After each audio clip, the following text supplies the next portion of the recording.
He's back. Lilly Tino, aka Buffalo Grill, or Nick to use his correct name. The least convincing trans woman in the world because he's slightly less feminine looking than me. A man who's locked in a three-way battle with Dylan Mulvaney and Jeffrey Marsh, competing for the title of most irritating and creepy person on the internet. He took a break from social media, but now he's posted a TikTok around 3 minutes long, which I've edited into pieces. But let's not forget why he took the break in the first place. He went to Disneyland and took mirror selfies in all the different female restrooms. Not only that, but he didn't crop out or blur the faces of the actual women using the restrooms at the time. But remember, it's not a fetish. I think the timing is interesting and or unfortunate, because Lilly Tino is making his comeback at the same time that the #1 show on Netflix is Monster, the Ed Gein story. Gein was the inspiration for the characters Norman Bates in Psycho, Leatherface in the Texas Chainsaw Massacre, and of course Buffalo Bill in The Silence of the Lambs. And Lilly Tino has the nickname Buffalo Grill because those two people look remarkably similar.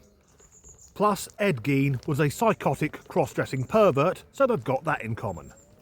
But I don't think even the Plainfield ghoul would go to Disneyland to take selfies in the ladies' restrooms and then talk loudly in front of children about having his bollocks cut off.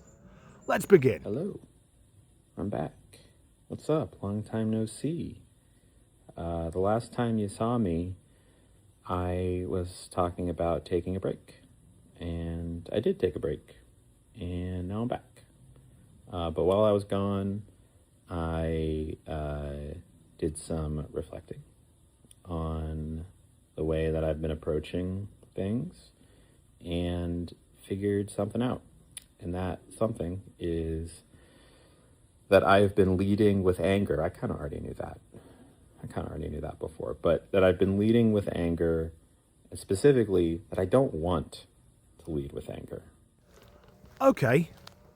For me, that's not a bad start. He recognises he's got some issues and he's trying to work through them. However, I don't believe a fucking word of it. I think he just wants his audience to feel sorry for him. And bear in mind, this is a man who pretty much made a career of live streaming from restaurants and waiting for a member of the waiting staff, most of whom didn't speak English as their first language, to address him as sir, so he could flip his shit and say he was being misgendered. It's obvious he isn't a woman. And bear in mind, what we're seeing today, that's after facial feminization surgery. Somewhere in San Francisco, there is a plastic surgeon pissing himself laughing, because all he did apparently was wrap Lilly Tino's head in fucking bandages and charge him 50 grand. Generally speaking, you won't see a woman with a chin like an anvil. Let's continue. I think it's a really easy trap to fall into, to let anger be the fuel, because there's a lot of anger to go around, especially being a trans person in this day and age. But I just don't want it anymore because it makes me unhappy. He started well, but there it is. He's played the trans card and out comes the false victimhood. I don't want to be angry, but society is so evil to trans people. I can't even go into a random female-only space, like a restroom, and take pictures of women without their permission. Woe is me, cruel and heartless world. I'm unhappy. So it's easier said than done, but the goal is to lead with kindness. So that's what I'm going to try and do. Not just in making content, but in everything that I do. So, yeah, I'll be back. I'm going to try to start streaming again, probably the day that I post this video. Definitely the day I post this video. Look out for a stream.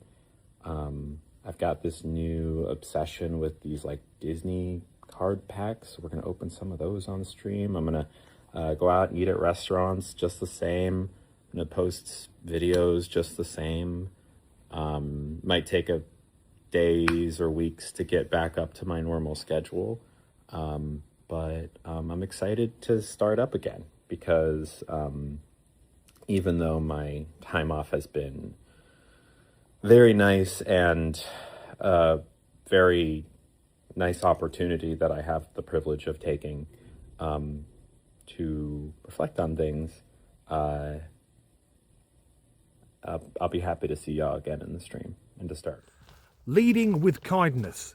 It sounds good, but again, I'm calling bullshit. I think he is too much of a fucking narcissist to be kind to anyone. I mean, after all, this is a man who's had himself castrated. I wouldn't think myself of doing self-care if I hacked off my love plums. I think what will happen is the next time he goes streaming, sat in a restaurant and someone in broken English calls him a man, because that's what he is, once again, trans Karen will come out and it'll be business as usual. As for the Disney things he's describing, I have no idea what they are. But why are so many of the cocks in frocks so infantile?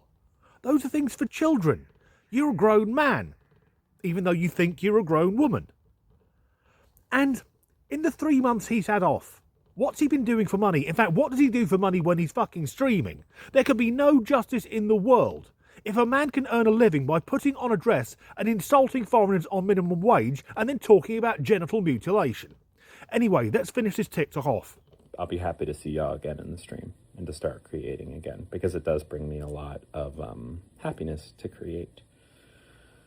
So yeah, I'll see you soon on the interwebs. Mr. Nugget, do you have anything to say? What do you think, Doug? Doug? I don't know.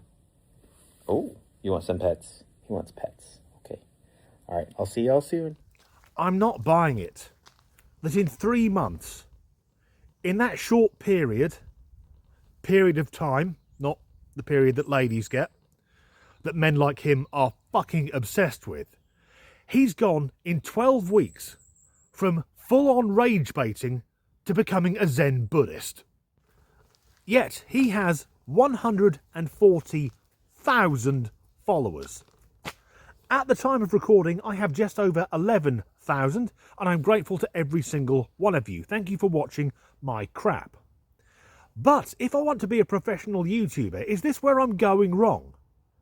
Do I need to put on a dress and start insulting immigrants? However, I'm fairly certain most of his viewers are watching out of morbid curiosity. Like when you slow down driving past a road accident. My main concern is for the dog. What horrors has that animal had to endure? I bet it eats a lot of peanut butter. If you know, you know. So, Buffalo Grill is back.